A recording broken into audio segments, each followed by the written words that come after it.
Olá pessoal, tudo bem? Eu sou o Bruno Ribeiro, aqui do time de gestão de investimentos da Elos. Esse é o Flash Investimentos, onde traremos um resumo do cenário econômico e os resultados consolidados por classe de investimento. Maio foi mais um mês turbulento, dessa vez não só afetando os mercados financeiros, mas também marcado pela tragédia climática que assolou o Rio Grande do Sul. A primeira semana do mês foi marcada pelo cenário de calamidade pública causada pelas fortes chuvas, afetando 90% dos municípios gaúchos, provocando centenas de mortes e milhares de desabrigados. É importante destacar que, além dos óbvios impactos sociais, a tragédia causa o maior impacto negativo na economia desde a pandemia da Covid, sendo afetada principalmente no setor agro, tanto pelo desafio das perdas de produção como operacionais, de plantio, transporte e armazenamento, impactando toda a cadeia de abastecimento nacional. Os danos materiais são imensos, mas nada se compara à dor e trauma que os moradores do Rio Grande do Sul estão enfrentando. O socorro às necessidades humanitárias deve ser prioridade absoluta, tanto pelas autoridades governamentais quanto por nós, individualmente. O Estado é a quarta maior economia do país, representando 6,5% do PIB e mais de 8% de peso na inflação. E os reflexos econômicos dessa tragédia poderão ser sentidos na inflação já desse ano. O efeito da tragédia gaúcha reverbera em pelo menos 3 frentes da economia brasileira: no setor agro, no crescimento do PIB desse ano e na questão fiscal brasileira. Com o Banco Central tendo que alcançar a meta de 3%, o mercado já levou as estimativas para o IPCA por conta do potencial impacto no preço dos alimentos. Maio também foi marcado pela redução do ritmo de ciclo de corte da taxa básica de juros. A decisão de um corte de 0,25 pontos percentuais na Selic trouxe a taxa para 10,5% ao ano. No Flash de Investimentos de março, elucidamos a influência das expectativas de juros para a economia e abordamos a desobrigação de redução de mesma magnitude apontada pelo Copom na ocasião. Só que dessa vez o impacto nas expectativas resultou na decisão dividida entre os membros do comitê, por 5-4, trazendo a ideia de uma falta de consenso entre os membros que são mais conservadores em relação ao controle da inflação e aqueles que são mais lenientes com a alta de preços. Assim, o Copom não apontou magnitude de corte na próxima reunião e que vai tomar decisões de acordo com a trajetória da inflação.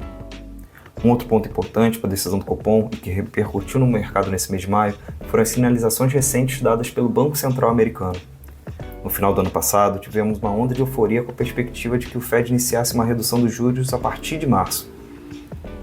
Mas com os dados fortes da economia americana, que indicaram um mercado de trabalho aquecido e uma persistência de inflação no país, o ânimo dos investidores foi decaindo para um corte em setembro e possibilidade de apenas um movimento.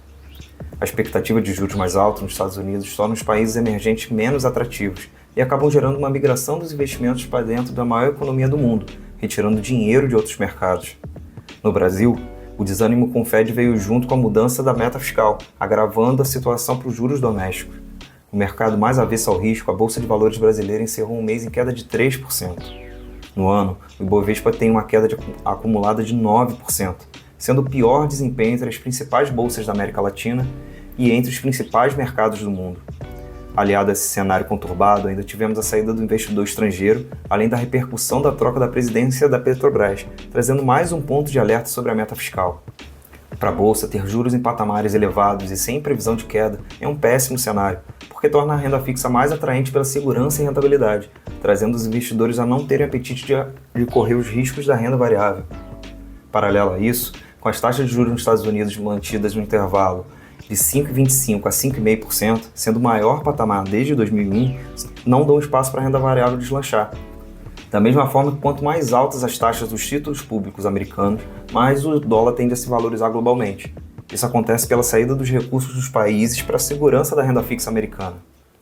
As bolsas americanas encerraram o mês em forte alta, sendo impactadas principalmente pelos resultados das grandes empresas de tecnologia e os setores ligados à demanda por inteligência artificial.